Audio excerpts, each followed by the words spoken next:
Hello friends, welcome to my channel study with Shruti.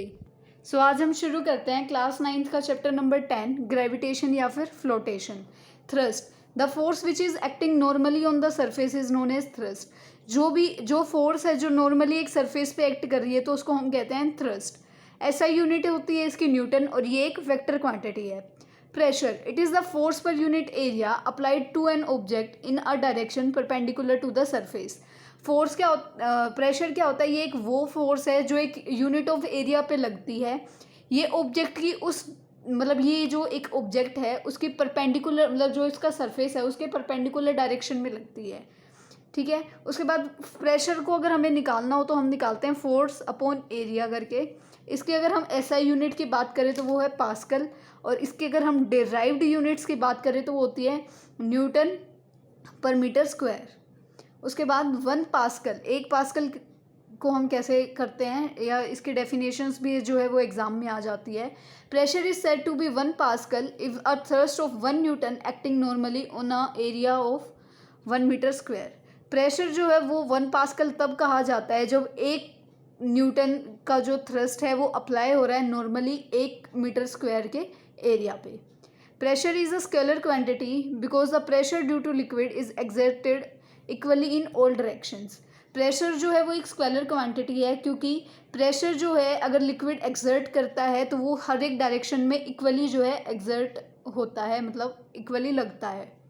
Some applications of the concept of pressure, कुछ applications हैं उसकी concept of pressures की। ठीक है।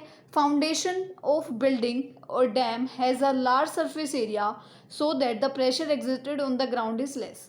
तो क्या होता है कि जब भी हम कोई भी बिल्डिंग या डैम बनाते हैं तो वो उसके लिए हमें जो है बहुत ज़्यादा सरफेस एरिया लगता है, जिसकी वजह से जो ग्राउंड पे प्रेशर होता है वो बहुत कम लगता है।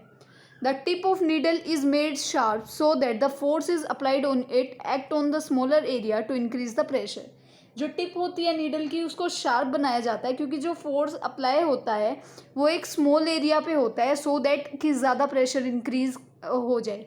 मतलब क्या होता है कि नीडल की जो टिप होती है ना वो बहुत शार्प होती है, हम सबको पता है। तो वो शार्प क्यों होती है?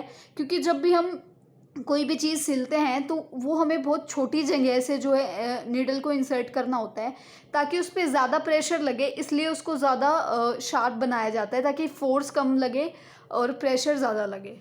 Now, pressure in fluids, all liquid and gases are fluids. जितने भी लिक्विड या फिर गैसेज होते हैं तो सारे फ्लूइड्स ही होते हैं। A solid exert pressure on a surface due to its weight. जब भी एक सॉलिड होता है वो प्रेशर एक्सर्ट करता है क्योंकि उसकी वेट की वजह से, वो जो भी प्रेशर एक्सर्ट करता है वो उसकी वेट की वजह से आता है। Similarly fluids have weight and they also exert pressure on the base and the walls of the container in which they are enclose. और उसी तरीके से फ्लूइड्स का भी वेट होता है और वो भी प्रेशर एक्सर्ट करते हैं जिस कंटेनर में वो स्टोर होते हैं उसके बेस पे और उसके वॉल्स पे। Pressure exerted in any confined mass of fluid is transmitted undiminished in all direction. और जो भी प्रेशर मतलब जो भी प्रेशर बाहर लगता है वो फ्लूइड जो भी ट्रांसमिट करता है ना वो सारी डायरेक्शंस में इक्वली लगता है। ठीक है। अब हम देखते हैं पास्कल स्लो। पास्कल स्लो क्या होता है? It state this the pressure in liquid at rest is the same at all points if they are at the same depth. Pascal law कहता है कि जो प्रेशर होता है लिक्विड का, अगर लिक्विड कहीं पे ठहरा हुआ है और अगर हम उसका किसी भी, अगर वो सेम डेप्थ पे है, मतलब उसकी डेप्थ जो है वो सेम है और वो जो लिक्विड है वो रेस्ट स्टेट पे है, तो अगर आप उसका कहीं से भी प्रेशर चेक कर लो किसी भी पॉइंट से, वो प्रेशर क्या रहेगा? सेम रहेगा। Pressure in fluids depend upon the density of fluid and it's height. जो भी प्रेशर होता है फ्लूइड का वो डिपेंड करता है फ्लूइड की डेंसिटी पे और उसकी हाइट पे। P is equal to DHG. D stands for density, H stands for height and G stands for gravity. Density of liquid defined as the mass per unit volume. अगर हमें density निकालनी है liquid की तो हम निकालते हैं मास पर यूनिट वॉल्यूम, यानी कि density is equal to mass upon volume.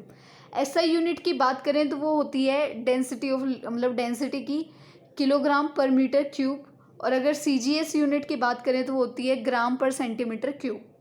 अब हम देख लेते हैं रिलेटिव डेंसिटी क्या होती है। Density of a substance by density of water at 4 degree Celsius. किसी भी सब्सटेंस की डेंसिटी और डेंसिटी पानी की, जब पानी का टेम्परेचर क्या होगा 4 degree Celsius. Relative density is also known as specific gravity and has no, जो रिलेटिव डेंसिटी होती है उसको हम स्पेसिफिक ग्रेविटी भी कहते हैं और इसकी कोई यूनिट नहीं होती। SI unit of density water at 4 degree Celsius is, और जो अगर हम SI यूनिट की बात करें डेंसिटी वाटर की, मतलब वाटर की डेंसिटी तो होगी ना, तो उसकी अगर हम 4 डिग्री सेल्सियस पे बात करें तो वो होती है 1000 किलोग्राम पर मीटर क्यूब, और CGS की बात करें तो 1 ग्राम पर सेंटीमीटर क्यूब।